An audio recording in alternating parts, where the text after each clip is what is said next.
Ladies and gentlemen, welcome back to another episode of the Pro Wrestling Archives, good old-fashioned Philly wrestling podcast. My name is Rick motherfucking Reinhardt, and I am here to drop it the way I see it, call it how I see it. I watched the worst night of professional wrestling history as far as the product goes tonight. AEW was boring, uninteresting, uninspiring, and the only thing I even kind of liked on the show was MJF's, campaign or whatever you want to call it. I did kind of like the Cody Rhodes match for the television title, TNT title. It was an alright match on a show with a bunch of other really crappy matches, and I don't know what happened during that Jericho Orange Cassidy match, but they really blew like 5 moves in a row, and then blew the finish. And man, I switched channels a couple times, which I never do. So let me say this to start all this off is I was a fan of AEW. For a little while. It gave me something to do during this whole pandemic. And, I looked forward to Wednesday nights. And me and my buddy started getting back together to watch some, AEW on Wednesday nights. And we came to the conclusion tonight that we cannot keep doing this. And I'm already at that place with Monday Night Raw, across town. I can't watch Monday Night Raw. I can't watch AEW Dynamite. And then I switched channels and I checked out NXT tonight, and it's bad in a different kind of way than AEW. It's hard to explain exactly what it is because I'm not watching it that often, but it turned me off. So I think that Cornette was right when he said this. He said that, wrestling has always been some kind of counterculture television thing, and instead of that happening now, I think it was Cornette that said that. Somebody said this, and I agree with him. And instead of the counterculture television happening, we're getting replicas of what's going on other television and, what's going on in, modern mainstream society, which is a bunch of bullshit. So I gotta say, this might be my last podcast for a little while because I don't see the point in, continuing to kick down a product that I would enjoy, if it was thriving. And I really mean this when I say this. There's no point in me just kicking, wrestling companies while they're down when in all reality, I would really love to see good wrestling come back. So I'm gonna say that. I'm also gonna comment a little bit on some other stuff that's been going on. Eric Bischoff made some outlandish comments about ECW, and some of what he's saying is true, and then some of what he is saying is he was obviously never at any of the arena shows back in the day or any of the shows in New York because he wouldn't be saying that kind of shit. He would understand what it was all about. It was a live thing. The TV was cool, and we enjoyed all that with ECW hardcore television. But when you got into the arena back in the day, the atmosphere that was in there, it still brings a smile to my face and other wrestlers, ECW workers that we've interviewed here at the Pro Wrestling Archives. Al Snow was getting kind of giddy when we were talking about ECW the other day. What you didn't see off camera was when he was doing the seminar, and I told him that I was at the arena for a lot of shows.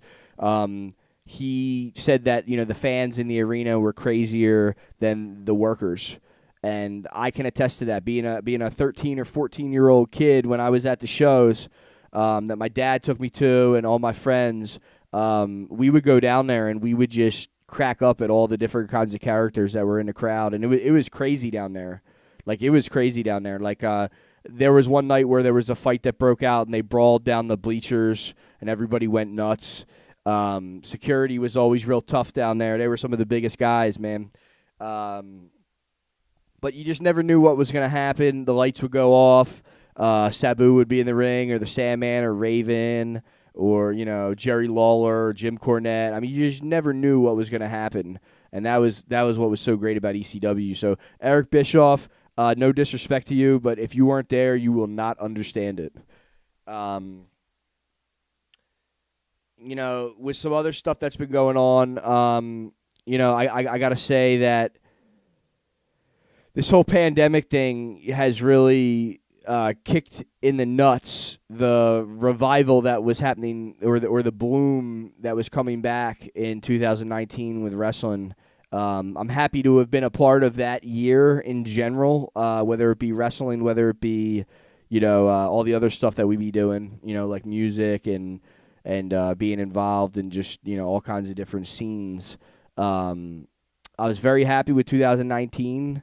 And I think that 2020 has been a real, backstep.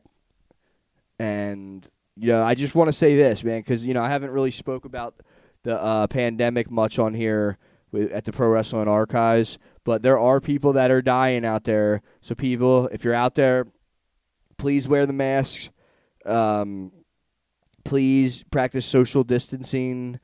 Do whatever you have to do so that other people don't die from this. Because on the news, they were projecting another 150,000 might die before the end of the summer, which is outrageous numbers. I hope that this is not true. And ladies and gentlemen, please remember to care for your brothers and your sisters out there. We are all one. We are all one big human family. I want to say this, too, is, with all the stuff that's going on in the country right now, whether it's like race-related stuff, systematic racism, and the way that all this stuff goes. I just want to say this. Whether it's, a black and white thing or whether it's a Republican-Democrat thing, I want us all out there, if you're listening, let's all go beyond all of that shit. We don't need any white supremacy. We don't need any more problems when it comes to African. Like we want Africa. I want everybody out there to know that me personally, I grew up studying African people my whole life, whether it be through hip hop, whether it be through entertainment and movies and shit like that, whether it be through learning the true history opposed to the false history in school. Whether it be studying a little bit about the religions, because at the end of the day, black gods matter. And that's where all this confusion with all this stuff came in, is because if people's history has been erased, then something has to happen where this remembrance of all this good African culture is, put down in books, put down so that people who don't understand it can understand better, overstand better what's going on. Because when ignorance is doing its thing the way that it's been doing in the world, that's when bad shit happens. So I just want to say this to everybody out there. Black power, unity, love, Pan-Africanism, old school Black Panthers, and just in general, just knowing that African people are 100,000 years older. 100,000 years older, or I'll say this, 94,000 years older, since, the European white people can go back, 6,000 BC. So it's just important for people to be reminded this and to remember this in a culture where, the sickness of what some call whiteness is running rampant. And what that is, that's not a race thing. That's more of like a sickness or an ignorance or the way people respond to serious issues involving the humanitarian crisis of how African people have been treated through time. So I just wanted to say all that. I wanted to get that off my chest. And the last thing I want to say real quick is, Vince McMahon, I love you. I don't know what's going on with you. You look a lot different these days. I hope everything is all well. However, I do want you to know that right now, the blame for what's happening with the WWE, a lot of people are putting it on you. And, you're the boss, so it falls on you. But what I'm saying is,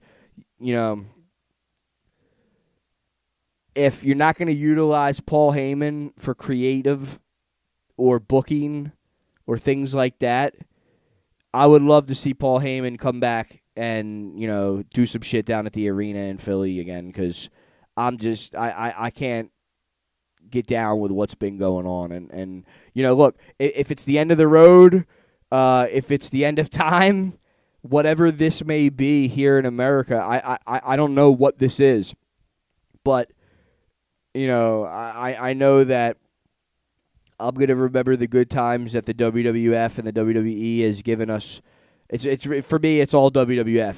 I'm going to say this, and I'm going to, keep moving because I'm just now talking. I'm thinking and talking at the same time.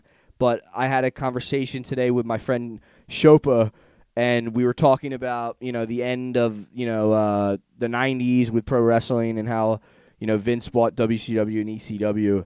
I think the crucial error that was made was when Vince bought WCW and then ECW. ECW was hotter than hot, and that is what the fans wanted, to come out on top.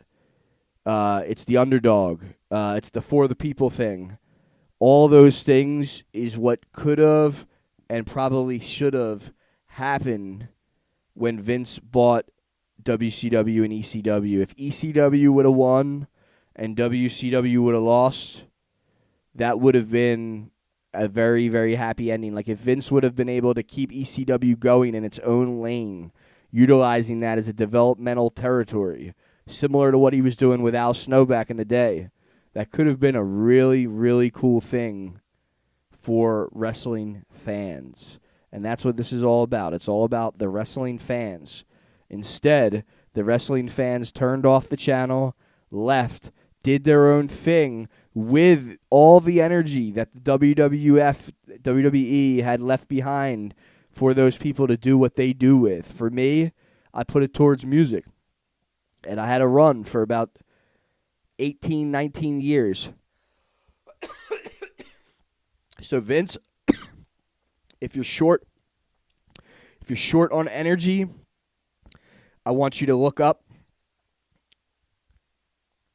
Soul Plane, the Late Night Drifters, Rick Reinhardt, Ali and the Cassius Clays, and overall all the stuff that's been coming out of the Philadelphia area, as far as music goes.